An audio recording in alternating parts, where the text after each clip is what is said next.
Ini alasan istiqomah, gadis 24 tahun nekat ngaku jadi pria, pacari ABG perempuan. Selalu berpenampilan lelaki, istiqomah gadis 24 tahun nekat mengaku jadi pria, pacari ABG perempuan.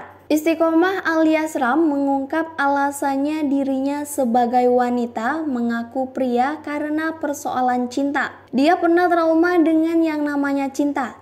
Setelah ia diputuskan pacarnya seorang lelaki, ketika itulah ia memilih untuk mengubah penampilannya. Ia selalu berpakaian seperti lelaki dan bergaul dengan lelaki. Karena sering bergaul dengan lelaki, ia juga ikut terjun ke dunia kriminal. Ram pernah mendekap di penjara selama 2 tahun karena kasus jamret. Saat 2018, Ram bertugas sebagai eksekutor ketika melancarkan aksinya bersama kedua temannya. Aku tak mau lagi pacaran dan memilih mengubah penampilan jadi lelaki.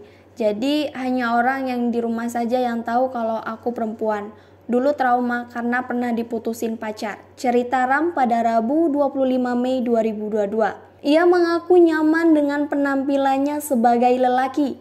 Ia juga semakin senang dekat dengan perempuan karena lebih pengertian ketimbang lelaki. Saat jalan-jalan dengan korban P, tak selalu dirinya yang membayar makanan. Bila dirinya tidak ada uang, korban P juga yang sering membayar makanan. Sehingga ia terus berupaya mengaku sebagai pria di depan korban P. Meski akhirnya kedok asli Ram terbongkar setelah tertangkap. Aku ikut jamret tahun 2018 dan masuk penjara 2 tahun. Tugas aku saat itu jadi eksekutor dan akhirnya tertangkap. 2 tahun di lapas wanita Palembang, baru setahun bebas. Aku kerja jadi juru parkir di pasar Sukajadi, pungkasnya. Kapolsek Talang Kelapa Banyuasin Kompol Sigit Agung Susilo didampingi Kanit Reskrim Ibtu Panji Nugroho dan Panit Ibda Alvin menuturkan, pelaku ini pernah ditangkap Polsek Talang Kelapa Banyuasin terkait kasus jamret tahun 2018. Namun pihaknya tidak menyangka bila laporan dari keluarga korban merupakan istiqomah alias Ram yang melakukan tindak pelecehan terhadap anak di bawah umur. Setelah kami interogasi, pelaku ini mengaku ia perempuan. Kami juga membuka berkas dan ternyata pelaku ini pernah ditangkap juga karena kasus jamret, katanya. Bahwa korban berusia 14 tahun, jadi masih status anak di bawah umur. Korban kenal dengan pelaku melalui medsos yaitu Facebook. Kemudian yang diajak bertemu atau kopi darat, namun pada saat berkenalan melalui media sosial Facebook itu mengaku sebagai laki-laki padahal dia seorang perempuan. Nah ini diduga terjadi upaya pencabulan Pak ya?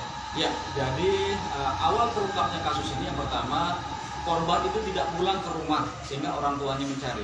Setelah diselidiki sama orang tua sendiri ternyata diajak ke rumah dari tersangka. Nah saat itu karena tersangka ini orientasi seksualnya dikatakan menyimpang, suka sesama jenis, maka pada saat itu terjadi pencabulan. Untuk pelaku sendiri atau tersangka ini dikenakan pasal berapa Bang? 85. Pasal yang dikenakan itu Undang-Undang Perlindungan Anak pasal 82.